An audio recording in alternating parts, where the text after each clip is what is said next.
Middle class family में आप देखोगे कि अगर बच्चे का कोई भी ऐसा काम है जिसमें वो इंटरेस्ट दिखा रहा है, जैसे पेंटिंग हो गया, डांसिंग हो गया, तो उसे वहाँ से कट ऑफ कर दिया जाता है and they are force to do what, ना टू डू स्टडी। रियलिटी होता है मिडिल क्लास फैमिली की कि हम बचपन से क्या होता है, सेक्रीफाइस करके बने, और जब कोई भी बड़ी चीज़ हमारे हाथ से चले, जब हम बड़े हो जाते हैं ना, और जब हमारे हाथ से कोई बड़ी चीज़ चली जाती है ना, तो हमें कोई ज़्यादा फ़र्क नहीं पड़ता उतना। क्यों? क्योंकि हम बचपन से ही ऐसे सेक्रीफाइस से बने हुए हैं, हम बचपन से ही ऐसे सेक्रीफाइस करते हुए आए हैं, चाहे वो अपने सपने में हो, चाहे वो कोई और चीज़ें में हो। हम एक्सपेक्ट ही नहीं करते कि यार हमारे लाइफ में वो चीज़ हो सकती है ना। हम बस क्या करते हैं कि हमारे ऊपर एक बोझ होता है कि नहीं, हमें वर्क करते रहना continuously. After completion of your study, what you have to do, you have to take a good job and they have to just live your life and they have to you just continue with your family. But at the same time हमारा जो actual में life में गोल होता है, उससे हम थोड़ा सा डिस्ट्रैक्ट हो जाते हैं, बिकॉज हमारे ऊपर छोटे से फैमिली प्रेशर्स वगैरह सारी चीज़ें आ जाती है। एंड ऑफकोर्स ही बात है, मिडिल क्लास फैमिली में अगेन हम ज़्यादा गरीब भी नहीं होते, हम ज़्यादा अमीर भी नहीं होते हैं ना, मिडिल वाले लेवल में होते हैं, तो हमें पैसे के लिए तो भागना पड़ता ही है, बट हम अपने सपनों के लिए नहीं भाग पाते क्योंकि हमारे पर प्रेशर आ जाता है ना। ये बहुत ही ज़्यादा पेन देने वाली बात है कि हम बाहर से तो दिखाते हैं यार कितने खुश हैं हम, कितनी लाइफ अच्छी है हमारी, क्या नो, हमारे पास एक अच्छा जॉब है, हमारे पास अच्छी फैमिली है, we are just living our life as very smoothly. Same time जब हमें कोई चीज़ चाहिए होती है बट हम नहीं ले पाते। फॉर एग्जाम्पल, अगर तुम एक मिडिल क्लास फैमिली में हो ना, यू आर राइट नाउ 19-18 जो भी हो, तुम्हारा ड्रीम है कुछ और करने का, तुम्हारे पेरेंट्स तुम्हें फोर्स करे या to be engineer, to be a doctor, to be CA और एनीथिंग, बट तुम्हें कुछ और करना है, तो उस टाइम में तुम सेक्रीफाइस कर देते हो। सेक्रीफाइस करना ही पड़ता है तुम्हें।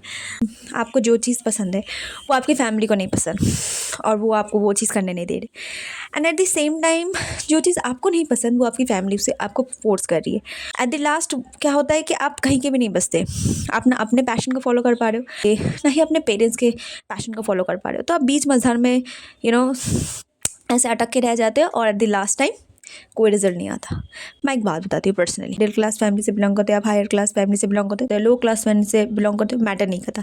अगर तुम्हें कुछ करना है ना, if you really wanted to do something in your life, even though your parents are not allowing you, just go for it your dreams. Because देखो, ये चीज़ बहुत ही ज़्यादा कॉमन है, जेन्युइन है, कि अगर तुम्हें कोई चीज़ पसंद नहीं है पर तुम्हें फोर्सफुली वो चीज़ कर रहे हो, तुम डेफिनेटली उसमें तुम ज़्यादा फोकस नहीं रहोगे। पर जो चीज़ तुम्हें पसंद है वो चीज़ तुम पूरा फुल फोकस के साथ, फुल जान के साथ सब कुछ करते हो, मतलब हर चीज़ को गवा के वो चीज़ करने लगोगे। सो दैट मीन्स वॉट ना, यू मेड फॉर इट। चाहे फैमिली, देखो कभी कभी ना हमें फैमिली का बियॉन्ड भी जाना पड़ता है। अगर बहुत ज़्यादा बड़े सपने हैं और तुम अपने फैमिली का बियॉन्ड जाना चाहते हो या फिर डर रहे हो, चले जाओ यार। क्यों? क्योंकि देखो, तुम अपने लाइफ को तो बेटर बनाओगे, साथ साथ तुम्हारी फैमिली का भी लाइफ को बेटर बनाओगे। अगर तुम कोई चीज़ अच्छा सोच रहे हो, if you wanted to become a big businessman, if you wanted to become a singer, if you wanted to become a dancer, so that means what ना, तुम अपने लाइफ के साथ साथ तुम अपने फैमिली की लाइफ को भी बेटर करोगे। डेफिनेटली वो अभी अंडरस्टैंड नहीं करेंगे। क्यों? क्योंकि उनको ये चीज़ों के बारे में उतना ज़्यादा नॉलेज नहीं है कि हाँ भाई, इस फील्ड्स में भी हम ज़्यादा पैसे कमा सकते हैं, इस फील्ड्स में भी क्या होता है ना, हमारा लाइफ बेटर हो सकता है, क्योंकि उन्हें जानकारी नहीं है। That's why they use to avoid this things, they use to say कि नहीं, उस लाइन में नहीं जाना। पर एक बात बताती हूँ, अगर तुम एक्चुअल में पैशनेट हो ना अपने सपनों के लिए, सो तुम ना वो सारी चीज़ों को जैसे तैसे करके मैनेज करके कर ही लोगे। ऐसा हो सकता है कि अगर तुम्हारे पास बहुत ज़्यादा फैमिली प्रेशर है, तुम बोलोगे यार ये सारी चीज़ें बोलना जितना आसान है ना, करना उतना मुश्किल है। I agree. एक लड़की की लाइफ में पता है सबसे बड़ा प्रॉब्लम क्या होता है? उनकी फैमिली उन्हें एक लिमिटेड प्लेस में उन्हें ऐसा बंद करके रख देते हैं।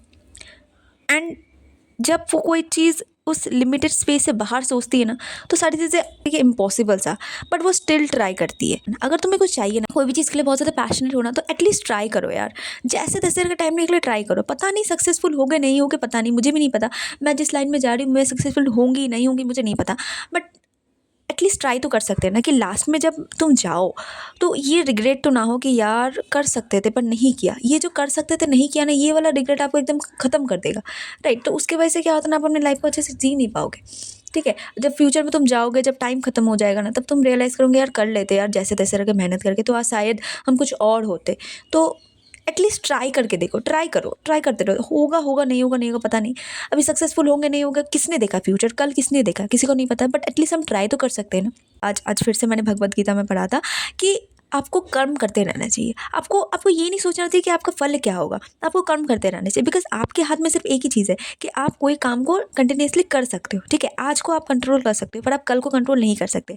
आप कंटिन्यूअसली काम करते जाओ, अभी पता नहीं फल क्या मिलेगा आपको, मिलेगा नहीं मिलेगा पता नहीं, बट एक चीज़ आप कर सकते हो, सिर्फ काम करते रहो, ठीक है? इन फ्यूचर में आपको ये रिग्रेट तो नहीं रहेगा एटलीस्ट कि हाँ भाई कर सकते थे बट किया नहीं। तो ये वाला जो दर्द होता है ना, बहुत ज़्यादा पेनफुल होता है। तो यही बताना चाहूँगी, keep dreaming big and continuously work करते रहो, जस्ट कीप ऑन वर्किंग। पता नहीं रिजल्ट क्या होएगा बट एटलीस्ट वर्क तो कर सकते हैं ना, ठीक है? तो जस्ट ट्राई करते रहो। या if you have any doubt let me comments below. See in the next one, bye bye.